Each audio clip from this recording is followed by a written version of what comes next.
Bienvenidos a la lección número 5 de la serie Estudio de Apocalipsis. Sean todos bienvenidos. Quiero involucrarle a usted en el estudio del capítulo 7, capítulo 8, capítulo 9 y capítulo 10. Serán 4 capítulos que estudiaremos en este segmento con el fin de dar un análisis sencillo y práctico. Por lo tanto, es importante que nosotros podamos hacer una investigación, una revisión del capítulo 7 que nos permita a nosotros hacer un discernimiento práctico, técnico y sobre todo interpretativo a través de una normativa hermenéutica, es decir, una interpretación que sea dinámica y sobre todo que nos preste a nosotros la oportunidad de poder hacer una síntesis y sobre todo un análisis real, vivencial, práctico y que nos dimensione, que nos lleve a nosotros a entender qué significa cada uno de estos elementos y sobre todo el conjunto de números que aparecerán desde el capítulo 7 en adelante en la serie de los sellos y también en la serie de las trompetas. Luego aparecerá también una serie de 7 truenos. Por lo tanto, es importante tomar números, la simbología, la representación y lo que esto implica en el estudio. Empecemos con el capítulo 7, versículo 1. Noten ustedes que desde el capítulo 6 y en el capítulo 7, en la serie de los sellos, aparece un conjunto de elementos que va a permitir al estudiante, al lector bíblico, trascender desde la perspectiva bíblica. Por ejemplo, aparece la serie de los sellos y en este conjunto de series aparece el esquema principal, que es la iglesia. Y el elemento fundamental aquí es la tribulación de la iglesia del siglo primero y seguramente la iglesia hasta que venga Cristo. Esta serie de sellos que se revelan también tendrá una relación íntima, tendrá una vinculación paralela con la serie de las trompetas. Por tal razón, cuando hablamos del capítulo 7, tenemos que hablar como un conjunto de lecciones, 2 porciones, que lo que hacen es hacer un vacío, un espacio, un elipsis simbólica. Esto es característico en el libro de Apocalipsis porque lo que hace es crear dentro del contenido un contenido que nos permita a nosotros entender qué es lo que está pasando dentro del esquema de la tribulación. Dentro de la tribulación van a haber 2 cosas que se van a enmarcar. Número 1, que la iglesia va a pasar por un proceso difícil de tribulación. Pero luego de la tribulación, la iglesia vendrá a la victoria, la iglesia vendrá triunfante, la iglesia conocerá a su Señor, la iglesia verá el cielo, la iglesia tendrá la esperanza gloriosa, la iglesia ya no sufrirá más, el sol ya no le va a maltratar, tendrá la oportunidad de salvación a través del Cordero. Esto aparece directamente en el capítulo 7, versículo 16. Por eso es importante ver el todo, ver el esquema general para poder entender los aspectos intrínsecos del texto, los aspectos principales. Las 2 porciones claras que son bien marcadas aparecen la primera porción del capítulo 7, verso 1 al verso 8, y la segunda porción aparece del capítulo 7, verso 9 al 17.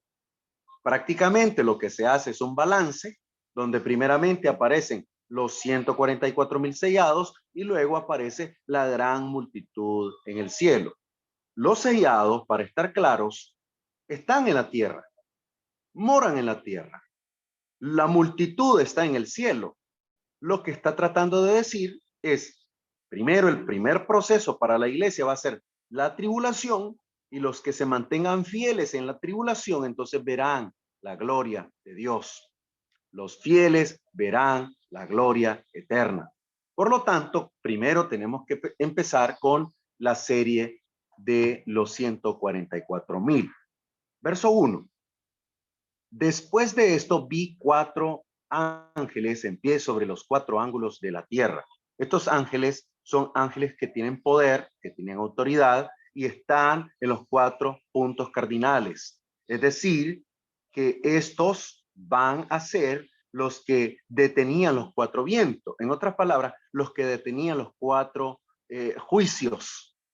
Viento, desde la perspectiva bíblica y profética, significa juicio. Vendrá juicio desde los cuatro puntos cardinales para hacer juicio a la tierra,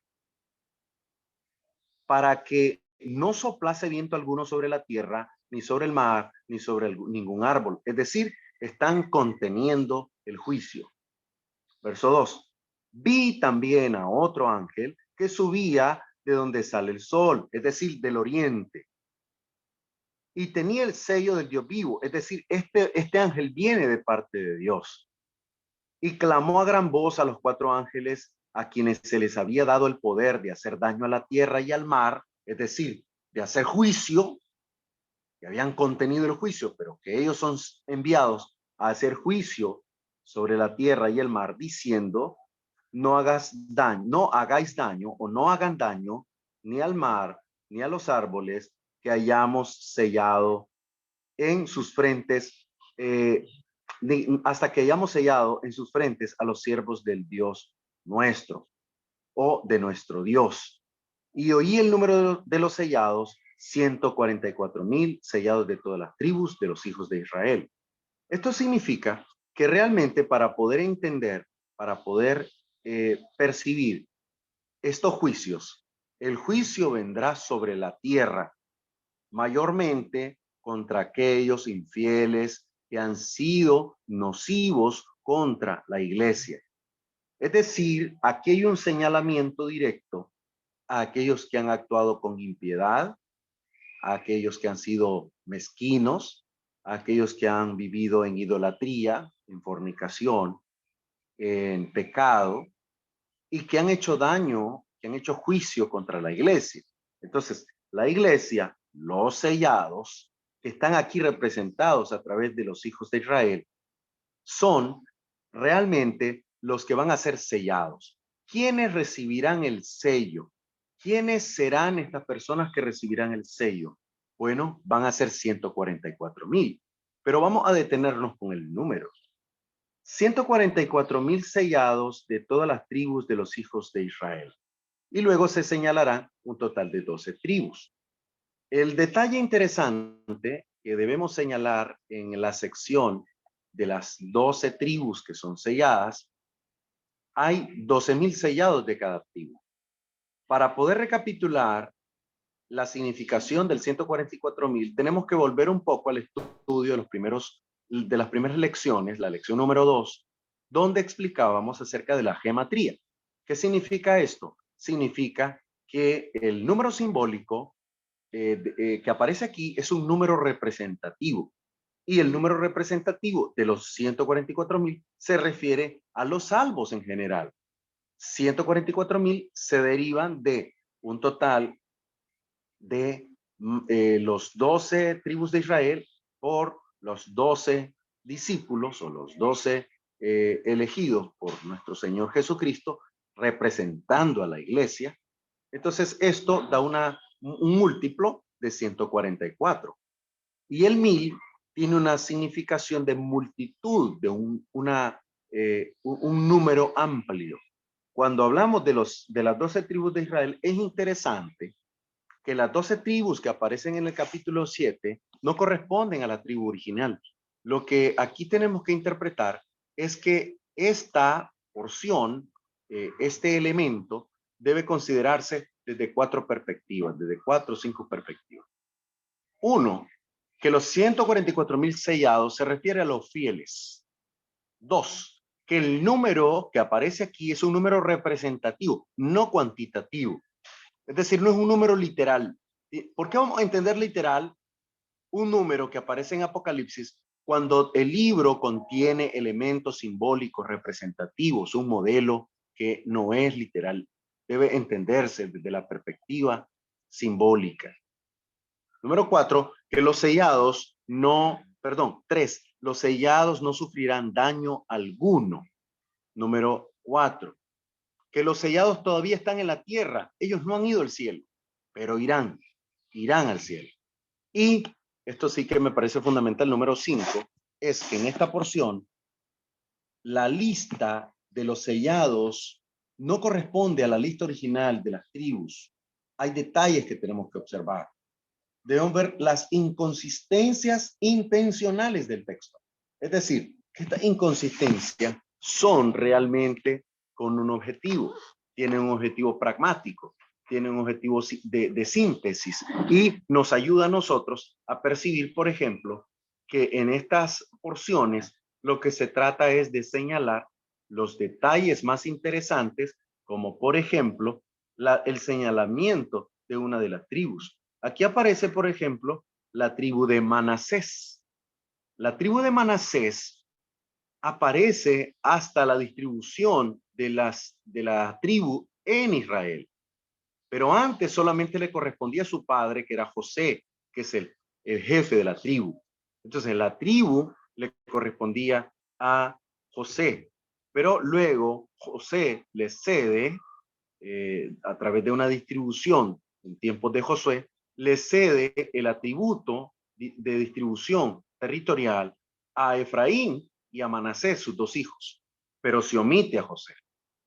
Se omite a José. Lo extraño en esta lista es que ustedes van a ver que aparecen los 144,000 sellados, son 12,000 de la tribu, 12,000 de Judá, 12,000 de Rubén, 12,000 de Gad, 12,000 de Aser, 12,000 de Neftalí, 12,000 de Manasés, 12,000 de Simeón, 12,000 de Leví, 12,000 de Isaacar, 12,000 de Zabulón, 12,000 de José y 12,000 de Benjamín. Lo extraño, por ejemplo, es que no aparece Dan. No aparece Dan. Y no aparece Efraín en todo caso.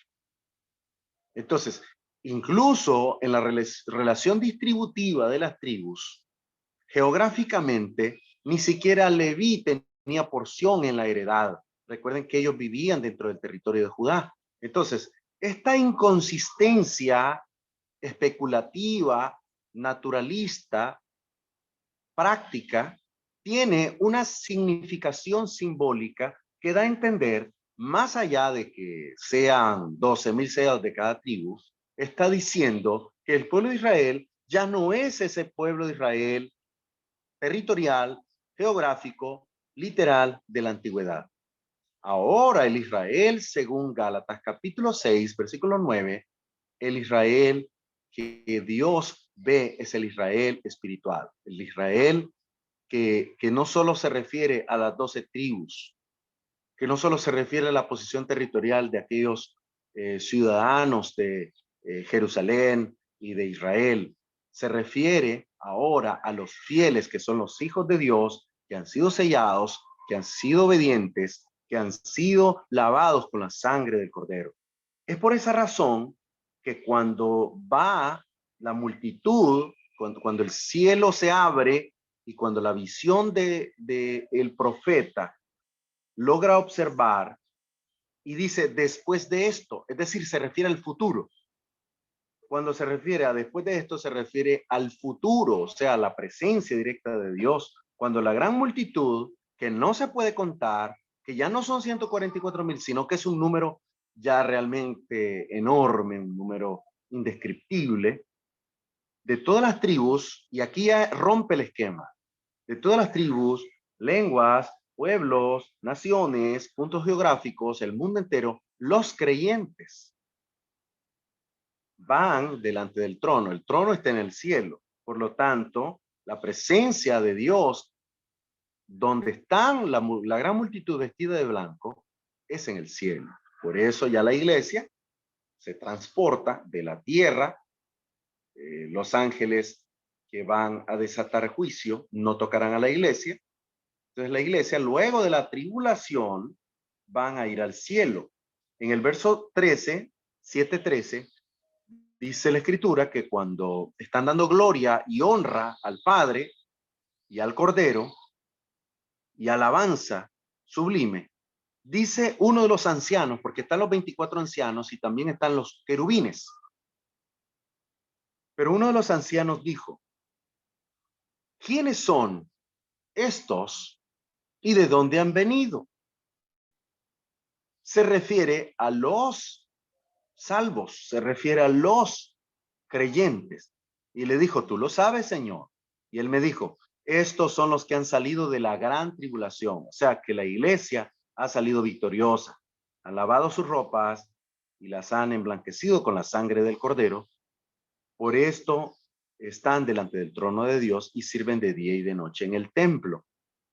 El que está sentado en el trono extenderá su tabernáculo y sobre ellos ya no tendrán ni sed, ni hambre, ni caerá el sol sobre ellos, ni habrá calor alguno. El Cordero está en el trono, él los pastoreará, haciendo una relación profética del buen pastor del capítulo 23 del libro de Salmos.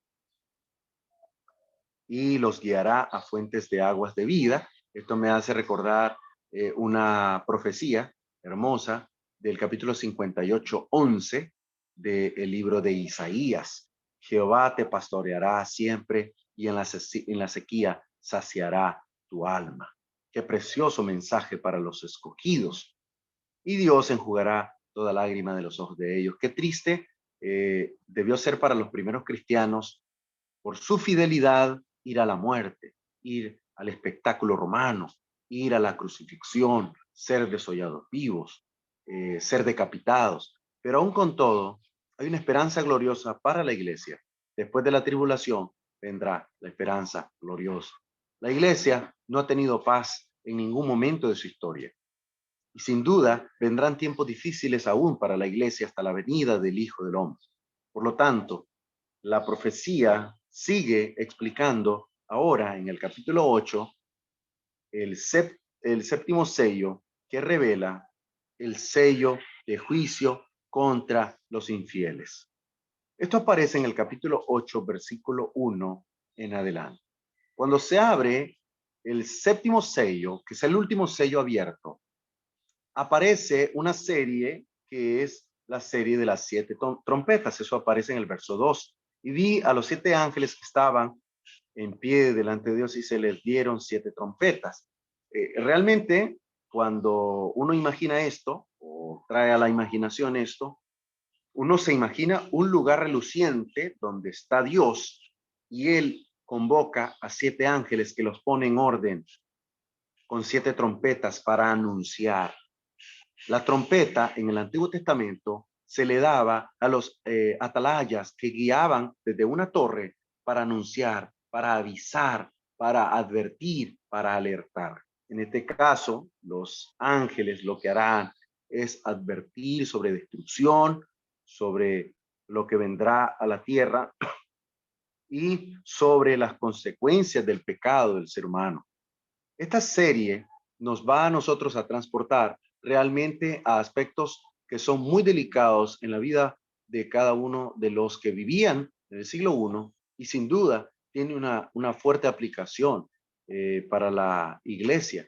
Por eso nosotros, cuando vivimos este tipo de situaciones calamitosas, hay mucha desesperación, hay mucha frustración, mucho miedo, no sabemos qué hacer, no sabemos qué va a ocurrir en el futuro. De alguna forma, esto nos debe a nosotros alentar para saber que vendrá tribulación, pero siempre que nosotros estemos fieles, Dios cubrirá con su manto a sus hijos, a aquellos que se han arrepentido, porque la profecía que aparece en el versículo 1, 2, 3, habla sobre la presencia de la iglesia que está debajo del altar, debajo del incensario.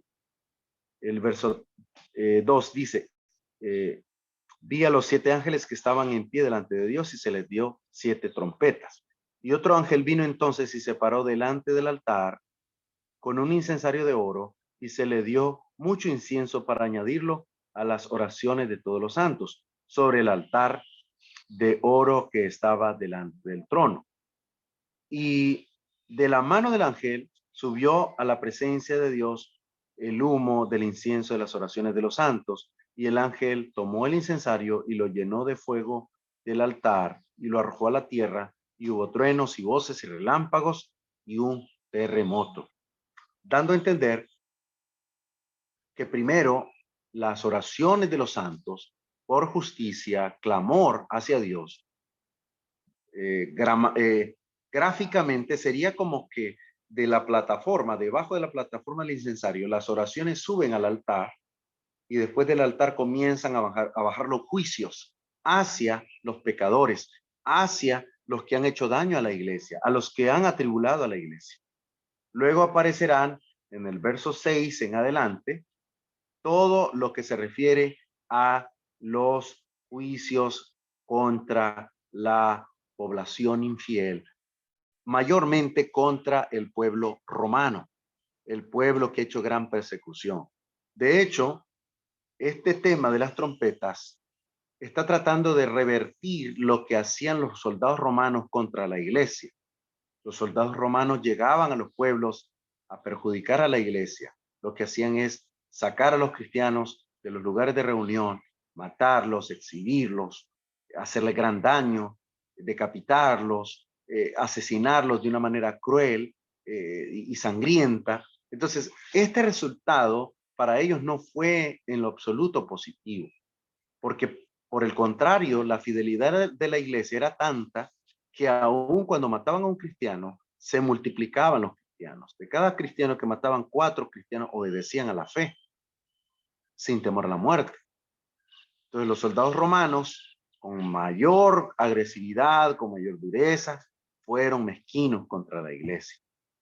Y ellos se levantaron contra la iglesia y su líder principal, desde el tiempo de Nerón, ellos habían hecho gran daño a la iglesia. Se levantó un nuevo Nerón llamado Domiciano, que a la manera de Nerón hacía gran daño al pueblo de Dios, hacía gran daño a la iglesia. Y entonces, una vez que se levanta, ahora vienen las trompetas anunciando que a este pueblo rebelde y malvado le traerá Dios un juicio. Y este juicio será así como Dios juzgó a Asiria, así como Dios juzgó a Egipto, así como Dios juzgó a Lidia, como juzgó a Persia, como juzgó a Babilonia, como juzgó a Media, como juzgó a todos estos pueblos que fueron dominantes, que fueron mandatarios en épocas distintas, que fueron gobernantes y que hicieron imperios, pero estos imperios luego cayeron. Por eso la profecía de Daniel, del capítulo 2, versículos 44 y 45, que la iglesia desmenuzará a estos, en los días de estos reyes, se levantará la iglesia. La iglesia será tan firme que Dios guardará de ella y que más bien para ellos vendrán ayes, vendrán trompetas de advertencia de juicio y cada uno de estos juicios son juicios terribles. De hecho, hay un señalamiento de una serie interesante de las 7 trompetas que aparecen desde el verso 4, 5 y 6. Por ejemplo, luego que se presenta el altar, la presencia de Dios y cómo estas oraciones de abajo suben hacia la presencia de Dios, luego de arriba hacia abajo comienza a descender fuego a la tierra, o sea, juicio a los malvados, a los infieles, en medio de la tribulación. Esto ya es la tribulación. Estamos viviendo la tribulación en el capítulo 8. La primera trompeta. ¿Qué significa la primera trompeta? Desastres en la tierra. Capítulo 8, versículos 6 y 7. Vi los 7 ángeles que tenían las 7 trompetas. El primer ángel tocó la trompeta y hubo granizo y fuego. ¿Le recuerda algo el granizo y el fuego? A Sodoma y a Gomorra cuando fueron quemados, mezclados con sangre. Fueron lanzados en la tierra, la tercera parte de los árboles se quemó y se quemó toda la tierra. Esto realmente se refiere a tribulación. Esto es la tribulación. Este es el periodo llamado la tribulación. Luego aparecen daño de cosechas, daños a la hierba verde, destrucción a la tercera parte, es decir, a mucho espacio territorial será destruido. Esto realmente se vincula de manera paralela con porciones como el capítulo 9, verso 15, capítulo 12, verso 4, capítulo 9, verso 4 y Zacarías 13, 8. Es decir, que simbólicamente da a entender esa tercera parte como una gran cantidad de espacio territorial que será destruido. El granizo con fuego se está relacionado con el juicio contra los enemigos. Hay también que notar la semejanza de la plaga de granizo que Dios mandó contra los egipcios. Es una advertencia prácticamente a que se arrepientan para que los romanos dejen de hacer el daño a la iglesia y que ellos puedan volver, que ellos puedan entender que Dios todavía tiene esperanza para ellos. La segunda trompeta es el desastre en el mar, capítulo 8, verso 8. Y este desastre es un desastre que lo que va a dañar es el comercio a través del comercio marítimo. Lo que está tratando de decir es que habrá gran problema en la pesca. Esto realmente puede referirse a lo que ocurrió en el siglo I con las batallas que tuvo Roma y muchas de ellas las perdió en el mar. Encontramos también la base de este desastre como advertencia de las plagas que Dios envió a Egipto. Esta serie se está pareciendo mucho a las plagas que sufrió Egipto. También la gente va a sufrir, también va a haber gran aflicción en medio de las montañas y esto está vinculado con los montes, que la gente quería huir a los montes. En Jeremías 51:25, en Isaías 2:2, en Amós 4:1. Ahora, los montes acá pueden tener una significación de reino. Monte puede significar reino. La tercera trompeta habla de los desastres en las aguas dulces. Ya daña la tierra, ya daña el mar, el agua salada, ahora se daña el agua dulce. El agua potable es dañada y muchos mueren al tomarla. Es realmente contaminada con ajenjo, símbolo de castigo. Resulta en gran tristeza por haber desobedecido a la palabra de Dios. Igual como ocurrió en el capítulo 9:15 de Jeremías y el 23:15 del mismo libro. También en Lamentaciones 3:19. Esto vemos un paralelo con juicio hacia el infiel. Y la estrella que aparece aquí, aparece la estrella en el capítulo 8, el verso 11, y el nombre de la estrella es Ajenjo. Y la tercera parte de las aguas se convirtió en Ajenjo. Esta estrella que cae del cielo se parece mucho al rey de Babilonia, que aparece en el capítulo 14, verso 12 de Isaías. Es una estrella que cae. Entonces, esta estrella realmente podría referirse perfectamente a un líder, a una persona, a una figura política importante y que va a dañar, o sea, que a través de sus actos va a dañar el agua, va a ser utilizado como parte del juicio de Dios. ¿Para quiénes? Para los infieles, para los que no han obedecido. La cuarta trompeta, hay desastre en el cielo. Noten ustedes los puntos donde se están dando los desastres. Para nosotros como estudiosos de la profecía, este símbolo es muy representativo, muy conocido. Muchas veces el Espíritu Santo reveló diferentes destrucciones temporales contra una y otra nación por medio del simbolismo de desastres naturales en los cielos, el sol, la luna, las estrellas. Es decir, quedará en tinieblas. Eso es lo que trata de decir. Al haber desastre en el cielo, al haber desastre en el sol, la luna, las estrellas, lo luminoso se va a tornar en tinieblas, como le ocurrió a Egipto, dando un paralelo directo con lo que le ocurrió a Egipto cuando se cubrió de un manto oscuro el cielo por un tiempo determinado. Tenemos también esa destrucción temporal. Este simbolismo aparece no solo en este momento, sino que aparece, por ejemplo, en el año 600 con la destrucción de Babilonia, la destrucción de Judá en el 606, la destrucción de Israel en el 722 con Sargón II, la destrucción de Jerusalén en el año 70 después de nuestro Señor Jesucristo, la destrucción de Egipto, esto aparece en Ezequiel 32:7, y otros casos donde no hay luz, donde hay oscuridad, donde hay una especie de neblina. Esta neblina es a través de una especie de eclipse que trata de dar a entender oscuridad en la tierra.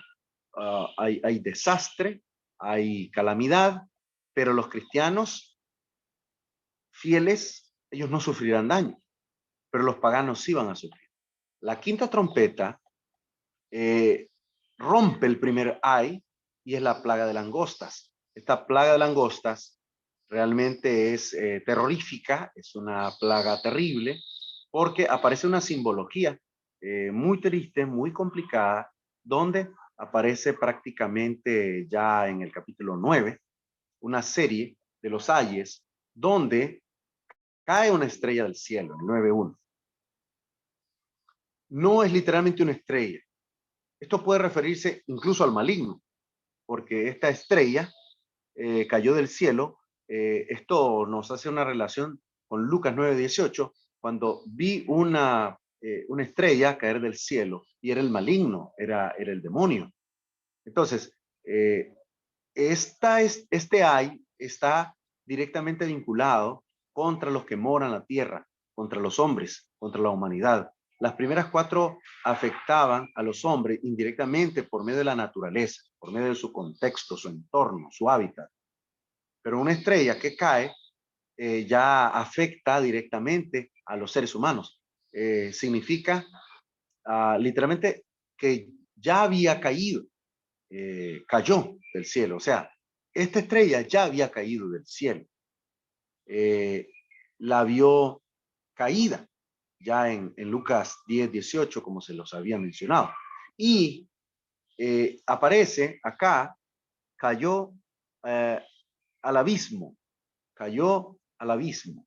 El abismo es el cuartel del maligno, el cuartel del Satanás. Y es también la morada de los demonios. Eso aparece en Lucas 8:29 al 31. Segunda de Pedro 2:4, el encarcelamiento de los demonios. Y el abismo no es el infierno. Es solo el lugar donde mora el maligno, donde mora el diablo. El infierno es el símbolo de cómo el lago de fuego, en Apocalipsis, será el lugar de destino del maligno. Satanás no se encuentra ahí todavía. No está todavía Satanás en el infierno. Será enviado allí. Será enviado allí en el juicio. Esto lo veremos luego en el capítulo 20. El humo del abismo, que aparece en el 9:2, se produjo oscuridad en la tierra. El humo y las tinieblas producen una estela de juicio de Dios. Nos está dando a entender la circunstancia. Ahora las langostas del verso 3 se parecen mucho a la profecía de Joel 1:17, que presenta langostas como símbolo de destrucción. Pero estas langostas son como langostas mezcladas con caballos. Tienen colas, tienen una característica de protección, tienen armadura. Es realmente increíble. Son unas langostas enormes, son terribles, llenan de miedo, llenan de terror a la humanidad. Entonces, el daño de las langostas aparece en el verso 4 al 6 del capítulo 9. No son normales, no son langostas comunes, son destructoras, pero son también asesinas. No hicieron nada al pueblo de Dios, porque el pueblo de Dios estaba guardado. Esto confirma el propósito por el cual Dios está cubriendo con su manto de amor y justicia al pueblo santo. Ellos no matan, solamente atormentan terriblemente. Es un daño moral, es un daño espiritual, es una angustia que están creando. La descripción simbólica que aparece del verso 7 al 10 es la que corresponde literalmente a una plaga, una peste que comienza a destruir a los moradores de la tierra. Hay aspectos negativos en el desarrollo de esta trompeta que ha sonado. Tinieblas, tormento. Ambos resultados de la actividad destructora de Satanás. Es decir, que Satanás está involucrado en todo este daño. Su origen, el origen de este impío y sucio ser, es el abismo. Su rey prácticamente es el ángel del abismo, es el destructor, es el Apolión, es el Abadón, es el destructor. Y el destructor es el diablo, hermanos. En el capítulo 8, verso 44 del libro de San Juan, dice que el diablo es destructor. El diablo es realmente un contendiente de la iglesia. El destructor recibe su poder con un leve permiso, por voluntad de Dios, que Dios permite para que se cumpla la voluntad de juicio que Dios ha emitido contra los malvados. Esto también se refiere a la trompeta de Dios. Dios utiliza aún la obra del diablo como castigo de advertencia para los impíos. Eso podemos verlo en 2 Tesalonicenses 2:8 al 10. La quinta trompeta es literalmente una plaga de langostas, pero realmente esta es una simbología de juicio. Es interesante también que la sexta trompeta es el segundo ay. Es la invasión de 200 millones de jinetes y sus caballos. Esto realmente es extraño y se los diré por qué. Porque aquí aparece una imagen realmente escabrosa, terrible.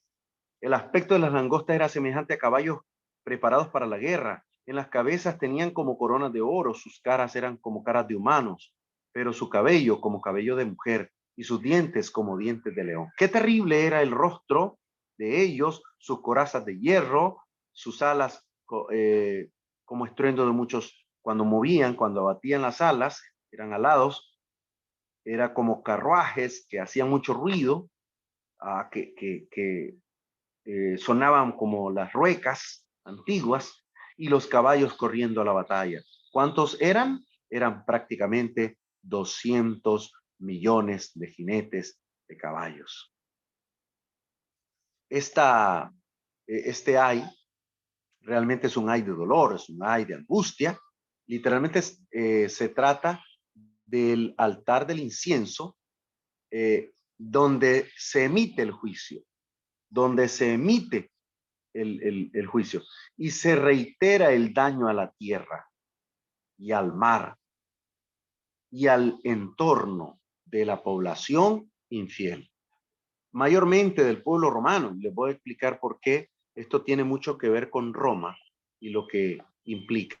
Hasta donde se sabe, aproximadamente lo que puede hacer este escuadrón de 200 millones de jinetes, si se pusieran en fila, esto equivaldría, 200 millones de jinetes, equivaldría a un ejército que en su escuadrón se ubica en anchura, en una fila normal, un ejército de casi 2 kilómetros de ancho, un ejército de 2 kilómetros de ancho por 140 kilómetros de profundidad. 2 de ancho por 140 kilómetros de fondo sería un ejército temible, un ejército de horror, un ejército que debe hacer temblar a Roma.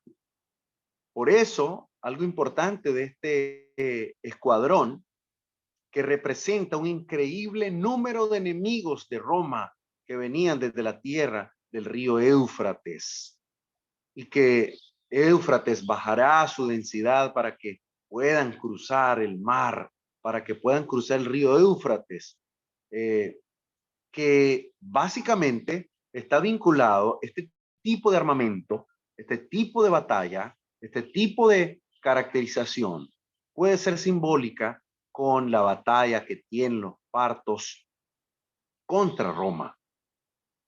Partia era una ciudad alejada más allá del Mediterráneo, en la zona de Mesopotamia, donde salen escuadrones de guerra contra Roma. Su poder es destructivo, es terrible, toda una descripción simbólica de la naturaleza tan horrenda que los enemigos vendrán y destruirán Roma.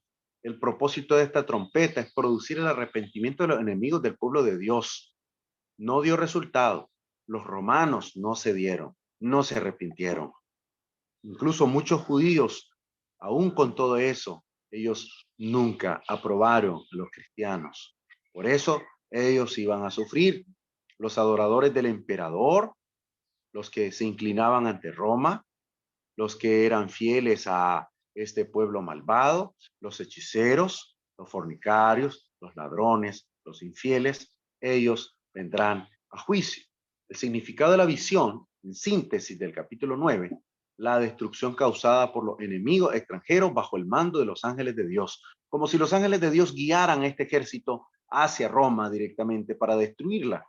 Dios emplea los ejércitos humanos para juzgar, para empoderarlos, para destruirlos, así como se destruyó a Siria, así como se destruyó el pueblo sirio, así como se destruyó el pueblo babilonio, como se destruyó a Persia y a Media, y como se destruirá también a Roma.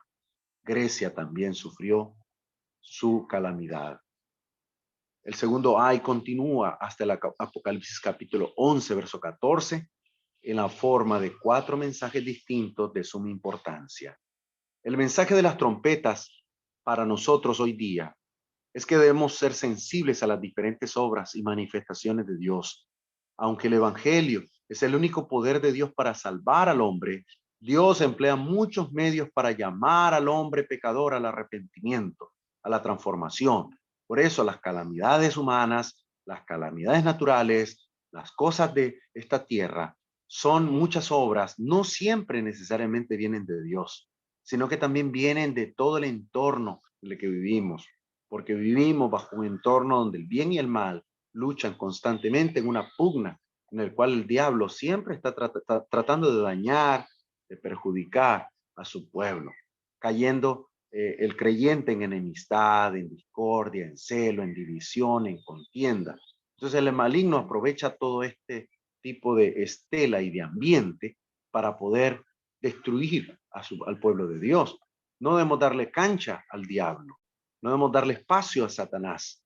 Por eso debemos nosotros reconocer la brevedad y la intensidad de lo que vivimos, la inseguridad de la vida. Somos temporales, esto va a pasar rápidamente, hay que ser fieles en lo poco que queda. También debemos tener poca importancia en los asuntos terrenales, porque los asuntos terrenales aquí se quedan. Esto será destruido. Tercero, nuestra necesidad de Dios, nuestra relativa importancia, cómo nosotros somos, con Él somos todo, sin Él no somos nada. También la suma importancia de nuestra relación personal con nuestro Creador, porque Él nos cuidará en los momentos más difíciles. Cuando Dios no ha dejado el mundo a la deriva, sino que ejerce su poder sobre todo el universo. Nosotros tenemos que ser firmes, fieles, constantes. Antes de seguir con el estudio de Apocalipsis 10, debemos nosotros hacer una reflexión sobre lo duro de esta porción sobre la tierra y sobre aquellos que están en contra de la voluntad de Dios. Sea el rey que esté de turno, sea el emperador que esté de turno, sea los gobernantes que estén de turno, siempre que estén en contra de la voluntad de Dios, la iglesia debe mantenerse firme y fiel. Esto bajo la óptica de una aplicación práctica y sencilla del texto. Vamos al capítulo 10.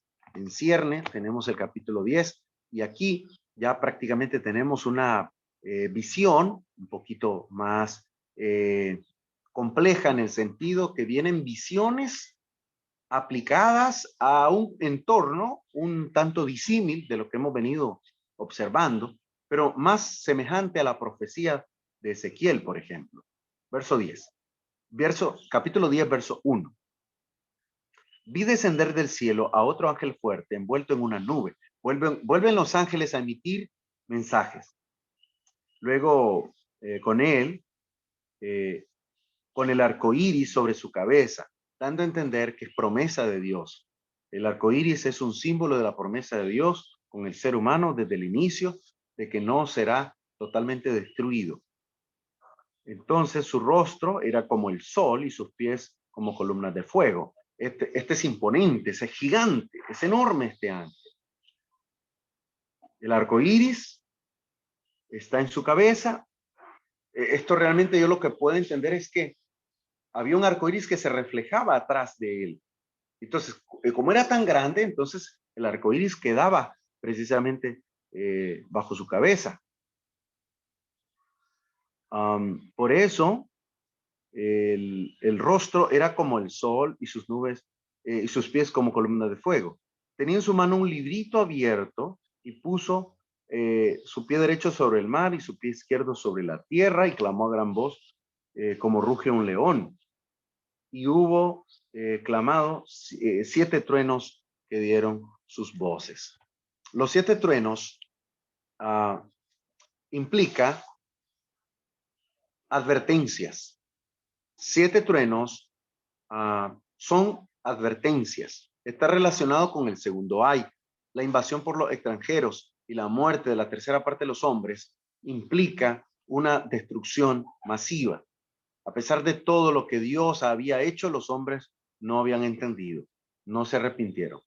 Por tanto, no habrá más advertencia ni más tardanza. Viene un mensaje directo y es el juicio que caerá sobre los rebeldes. Comparemos, por ejemplo, 1 de Pedro capítulo 3, versículo 20, donde se hace un claro señalamiento de juicio. 2 de Pedro 3, 20.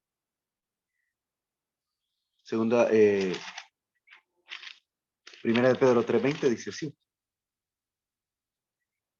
Los que en otro tiempo desobedecieron, cuando una vez esperaba la paciencia de Dios en los días de Noé, mientras se preparaba el arca, en el cual pocas personas, es decir, 8 fueron salvas por agua. Es decir, que así como en tiempo de Noé hubo una muerte masiva, así ocurrirá en juicio para los malvados. Y realmente se logra apreciar. La nube, la cual en la cual se envuelve el ángel, representa el juicio. Compárelo con Sofonías 1:15, por ejemplo, que hace referencia a una nube. El arco iris sobre la cabeza representa el pacto. Su rostro refleja la gloria de Dios como otro mensajero de Dios. Recuerde que alguien más vivió esto y lo representó, por ejemplo, allá en Éxodo 34, por ejemplo. Tenemos también el clamor como león. Ese clamor es como rugido de león. Ya otros pasajes del Antiguo Testamento reflejaban ese clamor, es un mensaje de autoridad. Sella las cosas, no las escribas, dice el capítulo 10, verso 4. No iban a ser reveladas porque todavía no era tiempo. La razón es sencillamente que Dios no estaba dando más advertencia. Es decir, ya no hay advertencia. Ahora vienen realidades, juicios directos. Qué jactancia la del hombre, la que refleja en esta porción. Los truenos advierten de tormenta venidera. Esto aparece en el capítulo 10, verso 3, 4 y también en el 8, 5, el 11, 19, el 16, 18. Noten ustedes lo que aparece acá en el 10, 5 y es la palabra juro. Es una invocación confirmando del Creador hacia la veracidad del juicio. Es decir, es algo que viene con un cumplimiento específico.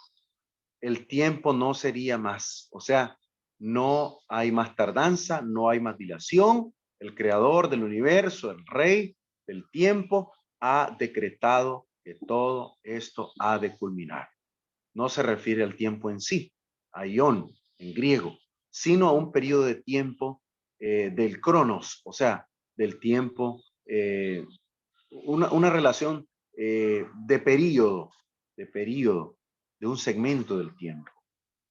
En este caso se refiere al periodo de tiempo del cual Dios advierte a los perseguidores de su iglesia y esperaba pacientemente para hacer su juicio. El tiempo de advertencia se debía cumplir y ha llegado para juzgar. También este misterio es un misterio al que se refiere el 17, es un misterio, sino que en los días de la voz del séptimo ángel, cuando él comience a tocar la trompeta, el misterio de Dios se consumará, como él lo anunció a sus siervos, los profetas, como él lo había dicho anteriormente. Luego oí otra vez la voz que estaba conmigo y dijo: ve y toma el librito que está abierto en la mano del ángel que está en pie sobre el mar. Este librito es el mensaje contra las naciones. Este librito es necesario que sea conocido. El librito es el mensaje contra las naciones. Ese librito representa el mensaje contra las naciones. Y las porciones del 8 al 11, lo que se pueden sintetizar en algunos elementos, al menos hay 8 aspectos que se pueden diseminar al respecto. El primero es que el librito contiene el mensaje de Dios para muchos pueblos. Número 2, comerlo significa asimilar el mensaje. Número 3, obviamente al comerlo sabrá dulce al principio como en tiempos de Ezequiel y luego será amargo, o sea, es dulce, pero al mismo tiempo trae amargura, trae juicio. Compare la responsabilidad del profeta de Ezequiel cuando vio el libro abierto, el libro triste, él sabía como miel también, y resultó amargo por la predicción que se estaba dando de advertencia tras la predicación de él. Ezequiel tuvo que advertir al pueblo de comer el mensaje, recibir el mensaje. Su responsabilidad era predicar el juicio. Luego, el inciso 4 es que es amargo el libro. El librito es amargo, que tenía que probar el profeta Juan, el apóstol. Era un mensaje de juicio y de destrucción. Pocos hicieron caso, pocos lograron tomar en cuenta la advertencia dada. Número 5, después de comer este libro, Juan tenía que predicarlo, tenía que decirlo, tenía que compartirlo, tenía que advertir. Era un atalaya para el pueblo. En el resto del libro de Apocalipsis, Juan, como vocero de Dios, pronuncia ay sobre los hombres que rechazan a Dios. Hay físico y moral sobre los cristianos por la persecución que sufran y mayormente sobre Roma por su persecución contra el pueblo de Dios. En Apocalipsis 11 señala el contenido del libro de Apocalipsis. Es un libro de profecías relacionadas con muchos pueblos, naciones y lenguas. Veámoslo por favor. Y él me dijo, es necesario que profetices otra vez sobre muchos pueblos, naciones, lenguas y reyes, dando a entender que el pueblo de Dios que está en el mundo entero va a tener un espacio para advertencia, mayormente para aquellos que no han obedecido a la palabra. El mensaje para predicarles hoy día, a veces lo que tenemos que hacer es predicar un mensaje que no es agradable para este mundo, un mensaje de rechazo para la gente rechaza el mensaje. Hoy día tenemos mensajes que tienen que ser predicados, que tenemos que ser firmes, tenemos que ser sólidos al presentarlos, al enseñarlos. Uno de ellos es, por ejemplo, el tema de la ideología de género. Es un mensaje que no es dulce para la gente, es amargo para mucha gente. Pero cuando lo predicamos el mensaje para advertir a la gente para que sea salva al final. La gente no está interesada en ser salvo. La gente está interesada en el placer, en el hedonismo, en una vida práctica que no le beneficia en nada, sino que está deliberadamente celebrando, complaciéndose a sí mismo, al punto que el mes de junio, en el cual se produce este video, todavía estamos en el cierre del mes de junio, el mes de junio, en el mundo entero, se ondean banderas multicolores, con 6 colores de la gama, de la paleta de colores. Y esta bandera que se ondea, no voy a decir cuál, pero esta bandera trae una representación de peligro para el mundo entero. Y la gente la celebra, y la gente la aplaude, y la gente la vive. Entonces la iglesia va a comenzar a tener grandes problemas a razón de este tipo de situaciones que vive a causa de la predicación. La predicación no se puede detener. La predicación no se puede mermar. La predicación no se puede tener sobre muchos pueblos, naciones y lenguas a través de diferentes medios virtuales o reales o directos. Nosotros seguimos predicando a pesar de que el mensaje no sea agradable para la gente. No siempre veremos el resultado que nosotros queremos ver. No siempre la gente se va a arrepentir. Nos conviene la exhortación, como lo decía Pablo a Tito y a Timoteo. Segundo Timoteo 4:1 dice, encárgate de la exhortación, de la enseñanza, sé perseverante, constante, predica la palabra de Dios en tiempo y fuera de tiempo. Aunque la predicación sea difícil, aunque la predicación no sea agradable a los oídos de la gente, la predicación no se puede detener. Gracias por haber compartido este nuevo segmento de la serie de Apocalipsis, es mi esperanza que la aplicación sea permanente, sea perdurable, y sobre todo las advertencias que se dieron para un pueblo pagano como el de Roma, pero que también la iglesia vivirá tiempos difíciles hoy día contra diferentes pueblos, contra diferentes naciones, en tiempos de guerra, en tiempos de angustia. Seguimos viviendo la tribulación. En la próxima sección estudiaremos el capítulo 11, 12, 13 y 14 del libro. Que Dios les bendiga, que tengan un excelente tiempo de bendición y nos vemos en la próxima lección.